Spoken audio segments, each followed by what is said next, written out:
This means end of the days. That sounds dramatic.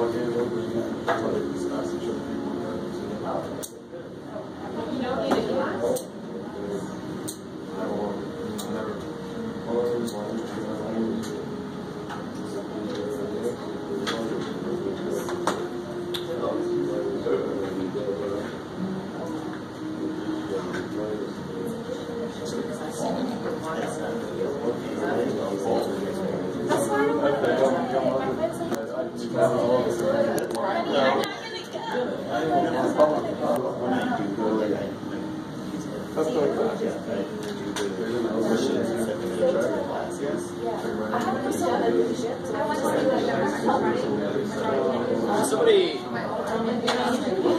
play with them lights, turn off.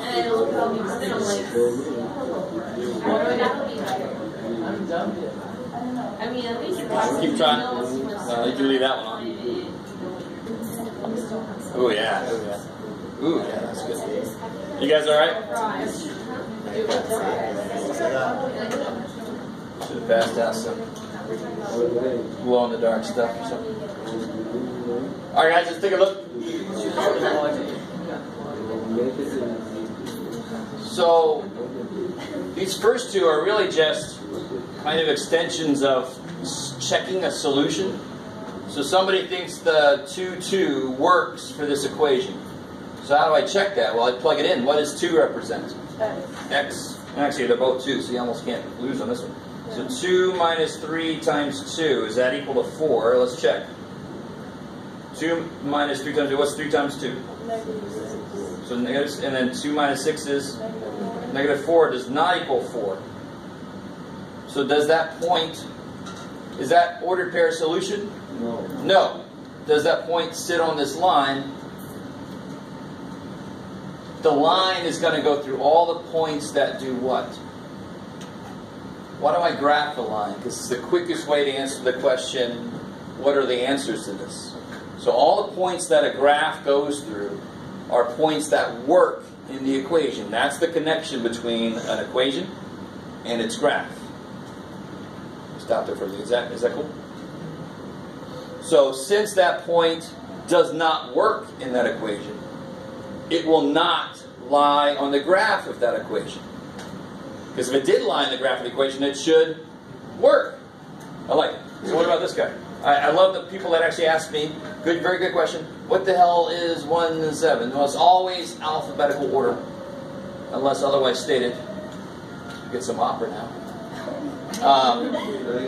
So 1 is going to go in for A. Good. So I get 7 minus 4 times 1. Well, that is 3. Check.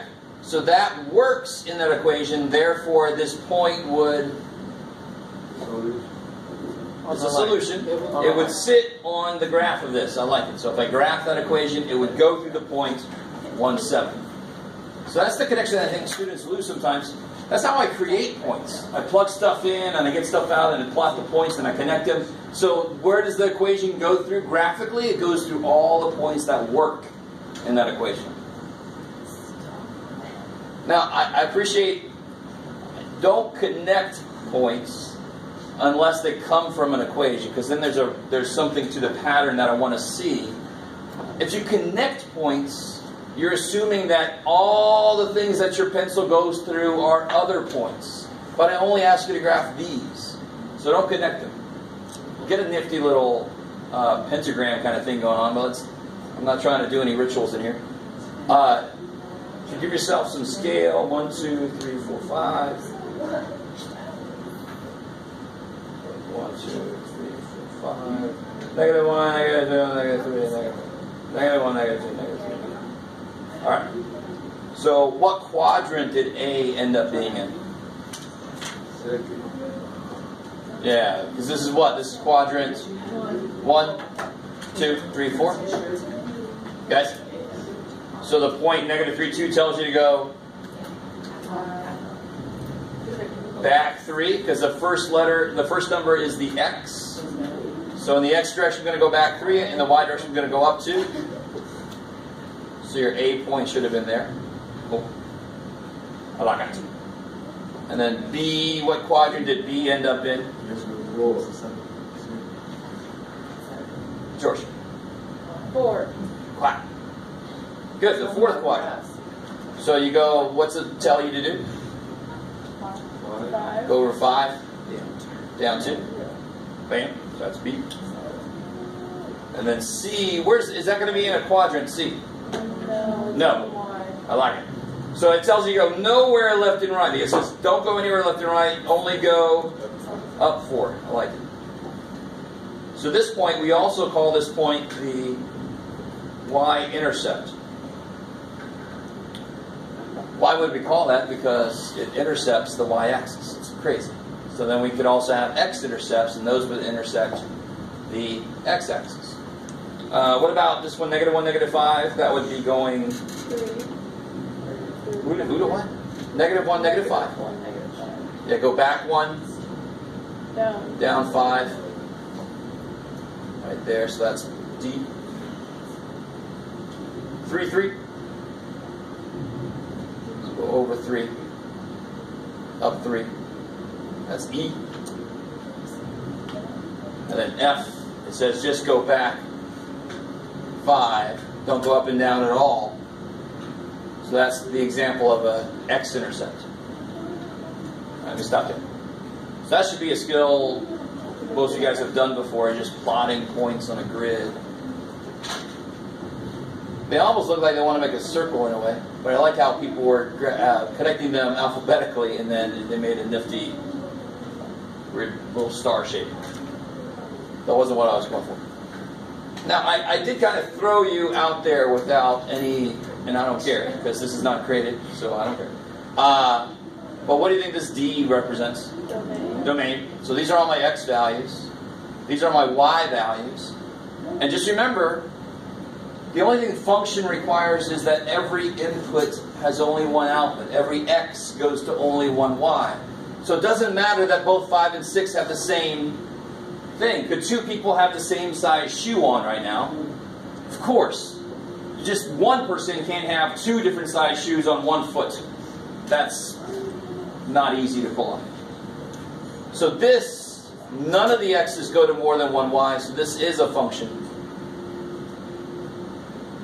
This one, what happened? What's wrong with this one? 5 goes to 2. Yeah, 5 goes to 3 and 5 goes to 2. So person number 5 was wearing 2 different size shoes on their left foot. Person number 5, what is going on with this person? So not a function because of this. They're watching Master Command.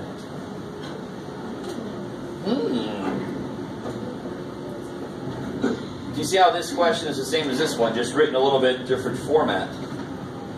Right? 9 goes to 1. 3 goes to -5. Oh shit. 9 also goes to -5. So is that a function or no? No. Because of this 9. So now when it's written like this, you look for repeated x values. When it's written like this, you look for arrows coming off, 2 arrows coming off of one dude. So depending on the format it's given to you, you have certain things to look for. Part D, is that okay? Yeah, 2, 3, 9, there's no repeated. It doesn't matter that these both go to the same thing. Just no input has more than one output. Yes. Now, for some reason, I didn't want to draw the whole circle. My printer was decided to say no. But what do I use when it's given to me graphically? What do I use? Careful. Vertical line test. I like it. So right here, for example, there's a vertical line that goes through more than once. So is this a function? No. Failed.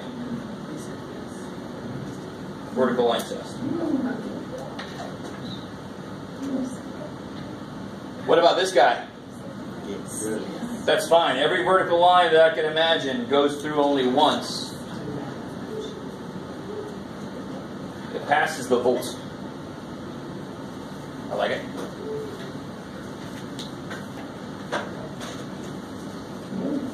Okay. So here's the stuff we just did. So I've given you 3 functions. So when I ask you what's f of -1, you know which one to plug that into. So you're going to plug it in right there.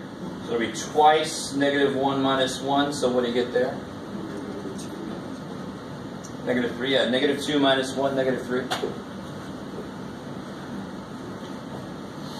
What about this guy? Yeah, so you're going to plug that 3 into the h function because I'm saying the h function is what I want you to use. So it'll be 3 squared minus 1. 8. I like it. Kick ass.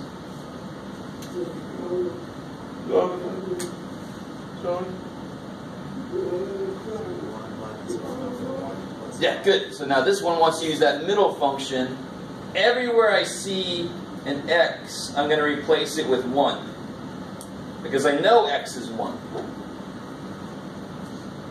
So of course it almost doesn't matter what the bottom is because the top is 0 divided by 6 is 0. And then finally I had to give you one of these guys. Well, what's h do to anything I put into it? M squared. Yeah, if h of x is x squared minus 1, h of m squared minus 1, I'm done. Yay. So it's almost nice when it's a letter, because there's nothing I can do. I put it in, I'm done. When it's a number, oh shit, you got to do stuff. Alright, so finally this guy here. Now we sort of did this problem earlier, but I didn't write it like this. I want to see if you guys realize we did this exact kind of problem earlier. What is in here? What is that -1 representing? X. So what this is really saying is, what's the output when the input is -1? So when the input is -1, what's the output? -3. So since this function goes through the point -1, -3, f of -1 must be -3. That's where they put the point. Like it. And then domain and range. Don't just tell me these points, because why did I connect the points? Because this input has an output, this input has an output, this input has an output. Anywhere I see the line, it's got an output. So what's my domain? From what to what? -3 to 2. And what's my range? -3 to 6. Kick ass. So this pretty much covers section 3.1. Leave that there for a second.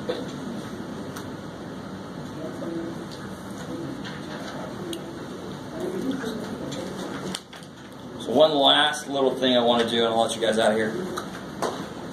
Can you turn the lights back on? Thank you.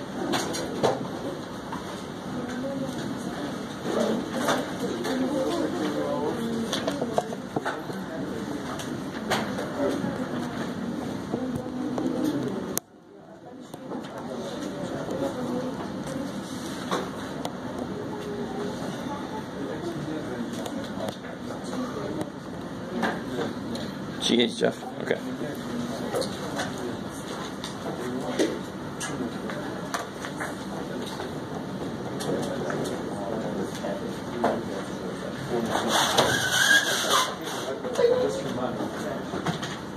So I don't know if you guys remember, we did something like this the other day. Let me turn this around just a little bit.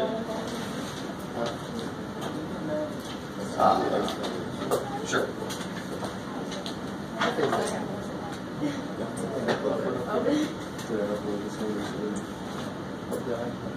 Can you guys give me some points that this goes to? 0, 1, 2, 3. Well, I mean, 0. So what minus what is 3 is what I'm really asking. Give me some points that this goes to. 2 and 1. Well, 2 minus 1. 4 minus 1. Good. So 4, 1 definitely goes through that point, doesn't it? Because 4 minus 1 is 3. I like it. Yeah, 5 and 2. What am I going the other way? 3 and... What do you take away from 3 so it becomes 3? 0. Let me do one more. Let me see if I can push it. 2. What do you take away from 2 to make it become 3? Good. You must take away a negative to make it become more positive, right? Forgiving some debt from that poor dude. Alright. So now, these points, as a difference to that one problem where I said graph all these points. These points came from a function. It came from a relationship. So the pattern that they make would be interesting. And also, what's even more important than that, the reason I connect these points is, doesn't this also go through 4.567 and 1.567? 4.567 minus 1.567 is 3. Do you guys understand? So anything you put here, you can figure out something out here, can't you? Anything. Anything. You guys kind of with me? These are the nice ones that I want to use because I can actually find 4. 4.567 is a little bit beyond my capability by hand, right? But what you need to understand is there are an infinite number of things in between 4 and 5 that also have outlets. There's 4.1, there's 4.01, 4.001, 4.00001 for holy shit. So that's why I just connect the dots. When I connect them, I'm having all these infinite number of points that I'm catching as I connect the dots.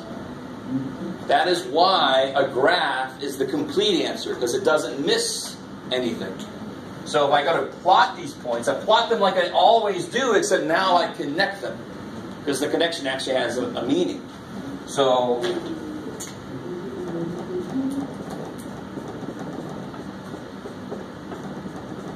let's see, we got 4, 1. So 4, 1. Let me be really, we got to practice what I preach. You got to give me scale, you got to do.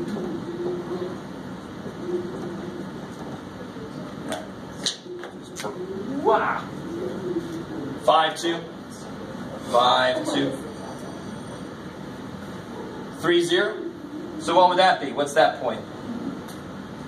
What do we call that point? X-intercept. I like it. 2, negative 1. 2, negative 1. What do you think 1 would do? Do you see the pattern now? Of course, my scale is slightly better off. 2, negative 1. 1 would go to negative 2. 0 would go to negative 3. So now, if my scale was better, it would make a straight line. It's trying to be a straight line. Wow. So if I just kept going in this direction forever, I would keep picking up more and more answers to that equation. If I keep going that way, I keep picking up more and more answers to that equation. And every single thing in the middle is also an answer to that equation. There's an infinity of answers to this thing. It's crazy. So what I do is I find some easy ones, connect them, and then just go find the one you want. There's all the answers. So when points come from equations, that's when I want to connect the dots, because the shape means something, and I'm picking up all the points that are in the middle of the easy numbers I used. All right, maybe. So if there was a square somewhere, that's when I start getting curves, cubes, and so forth. I can get those funky-looking functions. If there's only a first power, it's going to be linear. If there's only first power. So the minute I start making my powers different, that's when I get the curvy stuff. Alright, I like it. Okay, so we'll get deeper into that next time. Wherever you are at 10:20, you can pretend like there's an earthquake if you want.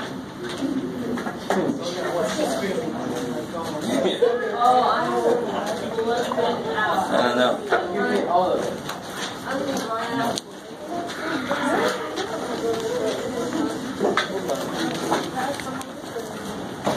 Well, George, here.